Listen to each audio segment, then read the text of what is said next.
Okie dokes. So, welcome to the session. Welcome to the Royal Society of Medicine. It's really fancy. I'll be talking about health inequalities, human factors, and design. So, as you can see, I'm Saydia Wesley. It's pronounced Saydia. My dad spelled it wrong. He won't let me change it. But I don't mind on what you call me. And then there's Dr. Cecilia, who's an absolute expert, but she's more in demand than I am. So she's actually working for money, whereas I'm doing it for free. No, she's doing some really important patient safety work down the road, so she might come in later. A lot of the work based on design is Cecilia's and community healthcare, because although I'm clinical and academic, she's academic and her expertise is community healthcare and inequalities. So I thought it would be right to get Cecilia on this. This is the lovely presentation made by Cecilia, and I'm very proud of this. The session is based around designing health services, tackling health inequalities and human factors. I should get my watch. You've got our contact details here. We're very open to talk, chat, as you can see. And we are from the School of Design and Creative Arts at Loughborough. Just a quick recap / a pit stop tour of what we're going to speak about. Of course, we're going to speak about community health services, which are really, really important. Human factors and ergonomics, I know about that. And then how we can use human factors and ergonomics to tackle health inequalities. We're then going to speak about a lot of Cecilia's work that she's been doing within the community during COVID and interesting times like that. And we'll talk about participatory design and human factors research. Now, please do mind me, I can't say long words, so I struggle to say participatory. So that's that. And then we'll talk about future human factors directions and key points. So as we know, community health services do cover a wide range of services and provide care throughout their life. Just a quick definition. Health inequalities are avoidable, unfair. It says systematic, I also think systemic, there's a difference.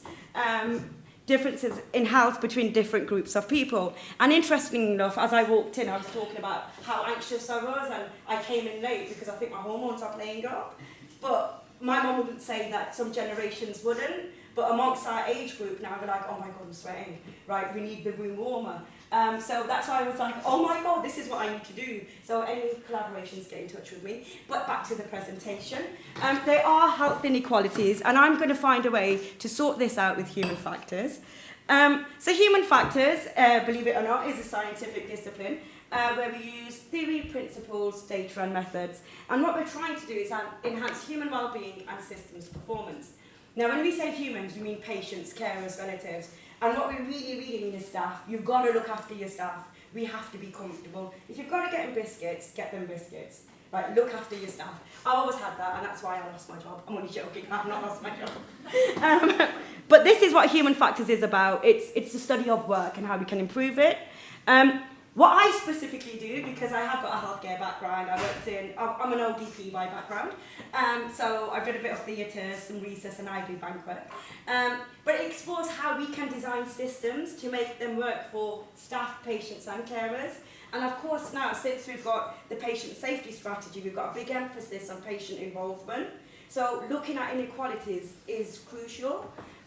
So the design part comes into this because my background is psychology, human factors, but essentially it is redesign, and that's where experts like Cecilia come in, who have a design background and say, well, actually, this is how you redesign something properly to see positive changes. I do have a few papers. They're referenced at the end, but essentially what we're showing, I don't know how to use the light thing, is that there's different type of human factors that could help us improve health systems. So you've got cognitive human factors, you've got physical and organisational, which look at stuff like patient safety, candor, psychological safety for staff. We've also, you might have heard of SEEPs, so a lot of patient safety investigations are based on systems engineering initiative for patient safety.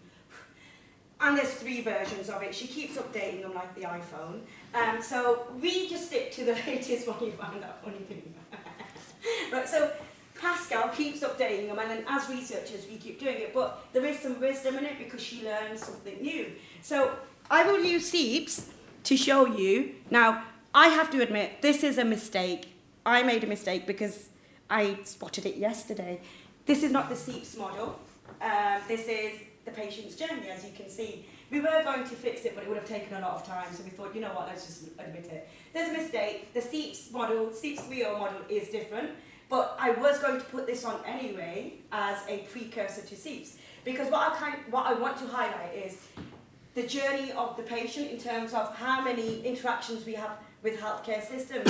So the yellow dot thingamajigs are ambulatory care. So as you can see, when you're a baby and then you go through your women years, reproduction, and things we were talking about earlier, you've got inpatient care, and these interactions vary. And what we have to think here is, what impact do those interactions have on the patients, their families, but what interactions do they have on the staff?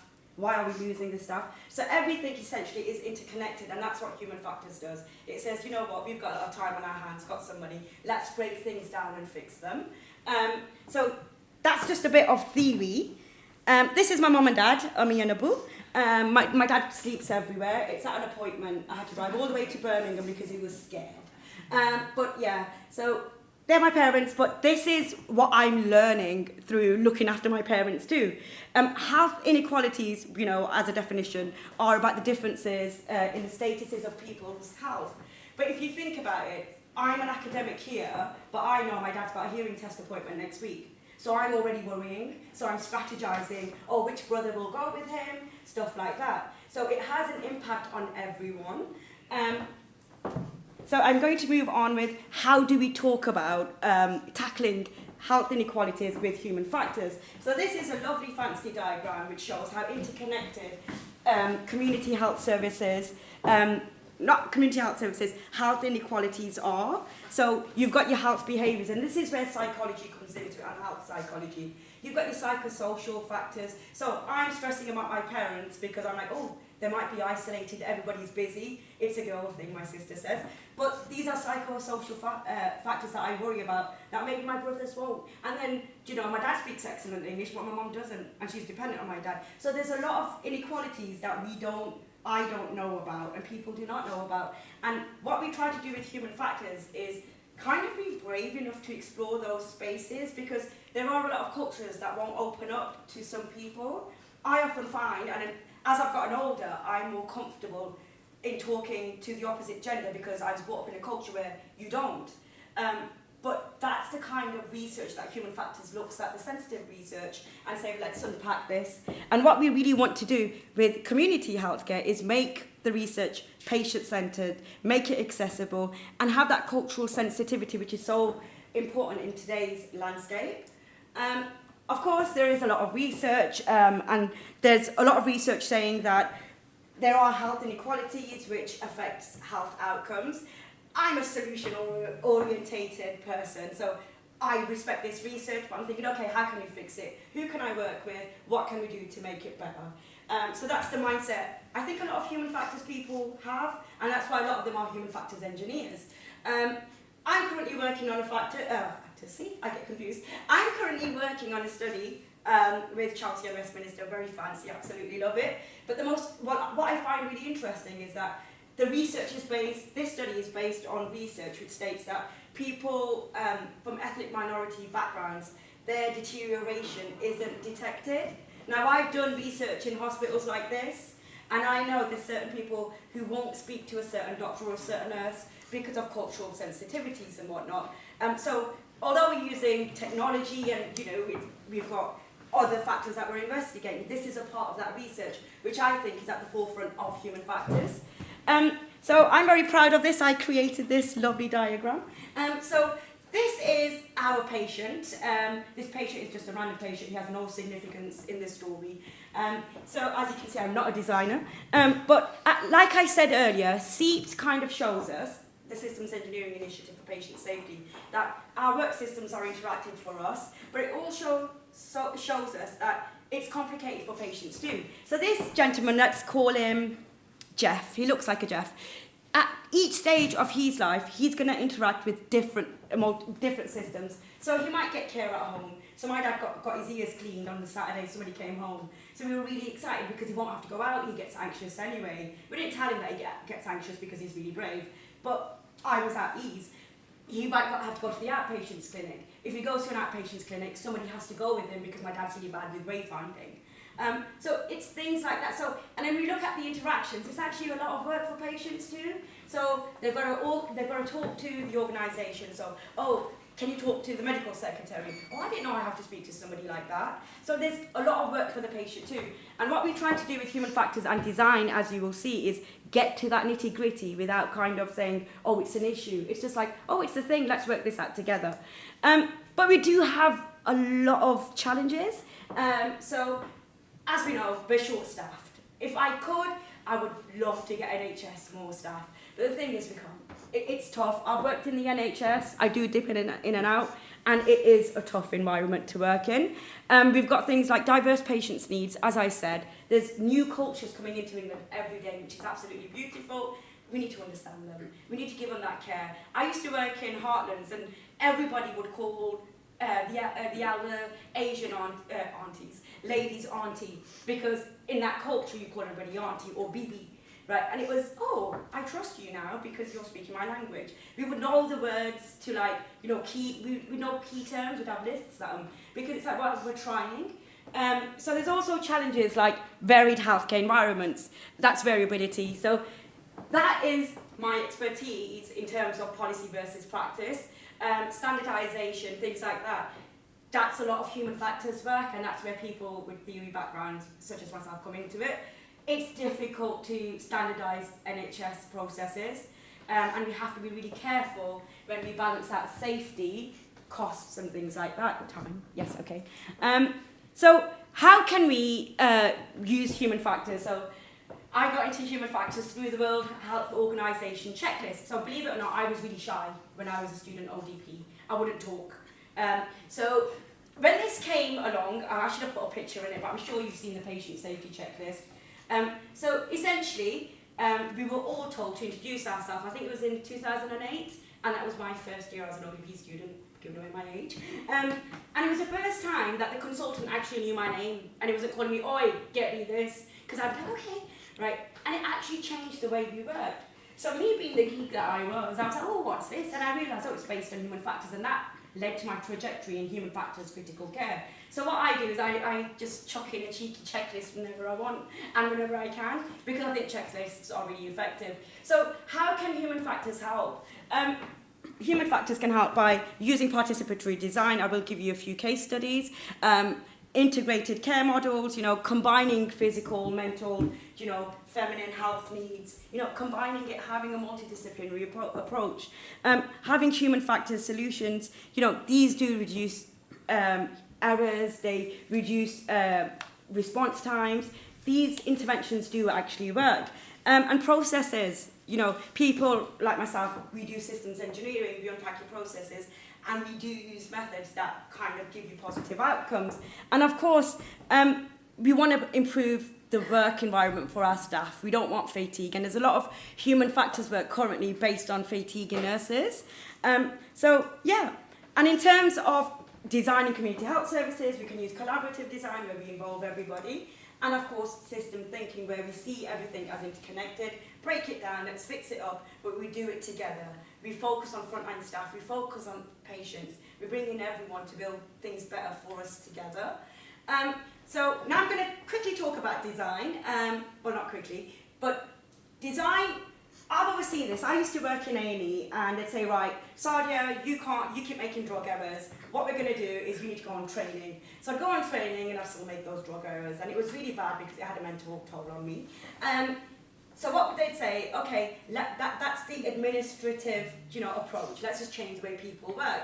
Okay, engineering. So when COVID happened, they had the cold zones and the hot zones. We didn't know what was happening at all, right? And my PhD was based on CBRN events and response to them, believe it or not. And I was like, we need showers, please can we have showers, because I don't want to go home. So I would drive from Birmingham to Loughborough after my shift.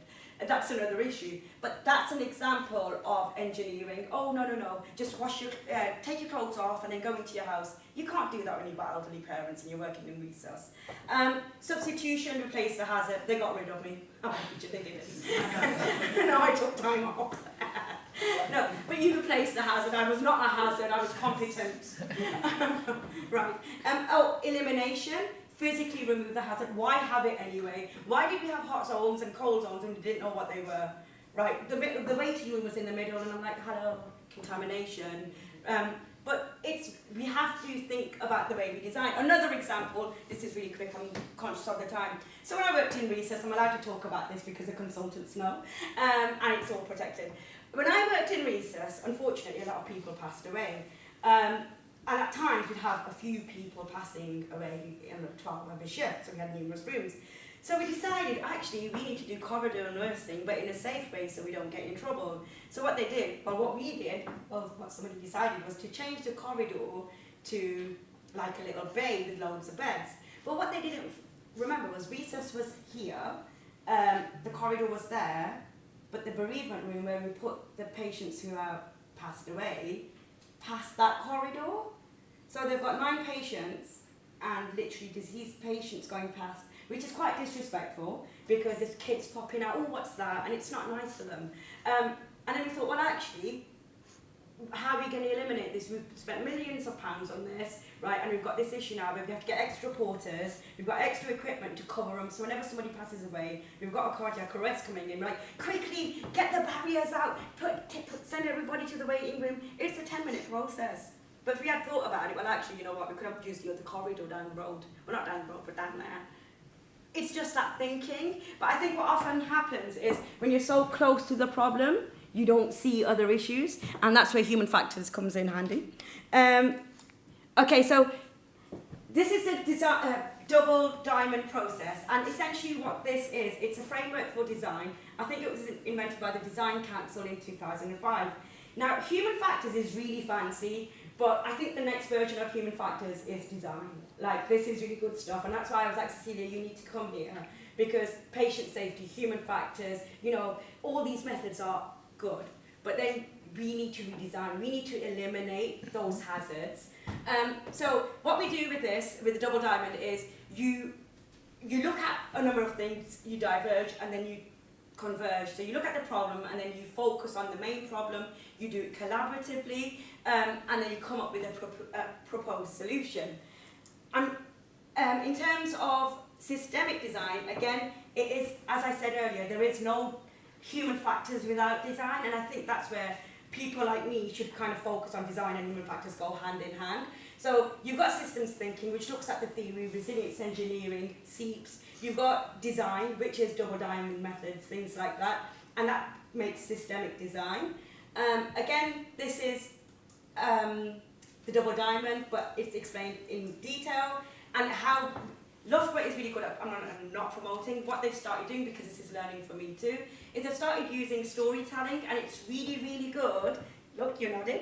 It's really good when you've got participants who are really, really sensitive, and they just get into a really safe zone, and they'll talk about things like menopause, periods, things that we're not allowed to talk about, right? And it's, for me, it's a new method, so I'm really interested in it, and I am promoting it because I'm certain it will work.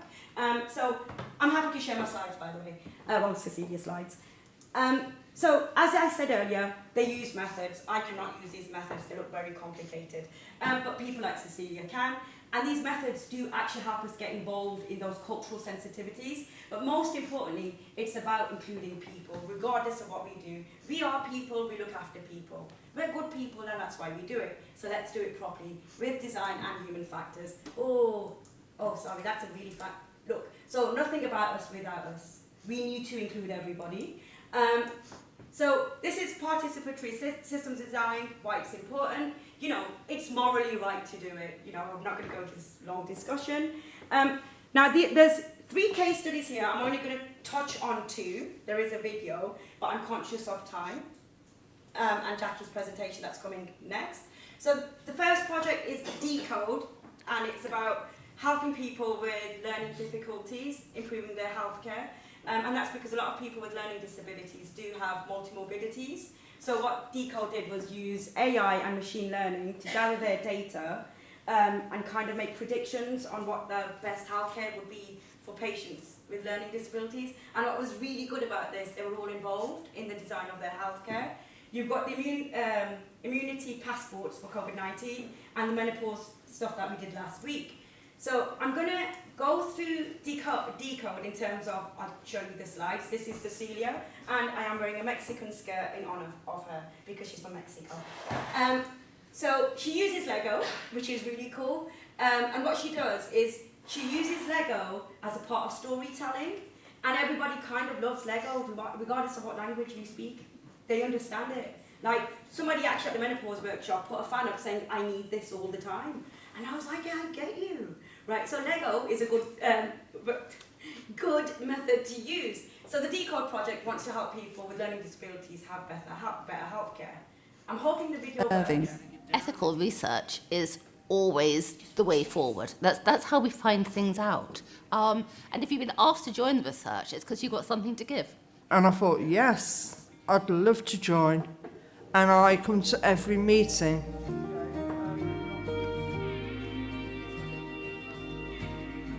There are lots of ways that we try to make the groups accessible. So we book taxis for people, we book accessible venues, we check people's dietary requirements. We try to make all the information really accessible and easy to understand by using easy read language with pictures.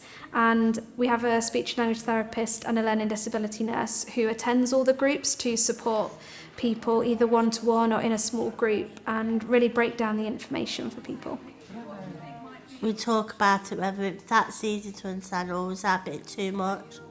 And then we find a solution, what would make it actually better. Use also good and bad during the... This has been very different because the PPI members are like my very needed critical friends. So they tell us what is working, they have told us what is working and what is not working. And for me, that is really helpful. I've probably seen more like the barrier. It's really important for people's voices to be heard and for people to be listened to. The project is about and for people with learning disabilities. Listening to what people are saying and then being able to take that and feed it back to the research team. So I think that was quite self-explanatory. I'm not going to go through the COVID passport study that Cecilia did with Thomas Dunn at Loughborough, but essentially they used the same participatory design approach, which I am absolutely loving these days. I'm quite old school, human factors, hierarchical task analysis, cognitive task analysis, but I think methods like this are going to help in terms of being inclusive, you know, looking at those disparities that we've got because everybody feels safe. Of course, this is a very complex diagram, which I cannot explain, but this is the kind of barriers and the complex information that Cecilia and Thomas had to kind of disseminate to get their findings. Of course, it was COVID when they did this study, so everything was done online, so they can do this kind of research online. They use storytelling, which I think is the best thing since sliced bread. And then, of course, they've got some findings, and the COVID passports weren't actually implemented, which I think was a great idea. I'm going to go to the next study. This is inclusive menopause, so we did this last week and I absolutely love it. And I'm not just saying it because it's run by women for women, because there were quite a few GPs there were men, because men need to be a part of this discussion, it's very important. So it's really great to see that. And primarily why they're doing it in Loughborough is really interesting because they've got pockets of people who aren't accessible based on culture, you know, going out, speaking to people. So what the researchers have done is gone out to them saying, actually, you know, how is your menopause care like? And what the aim is to make Charnwood a lovely place, an inclusive menopause place, which I think is absolutely fantastic. I do think it'll be a bigger project. I'm hoping, fingers crossed, it goes nationwide because I think menopause is really important given my age, and you know, it's important. And what they've done is use digital. I'm not going to play this film, but like I said, the links are all up there. You're welcome to have a look, but it just gives a real insight into the cultural sensitivities of things like periods and menopause and hormones.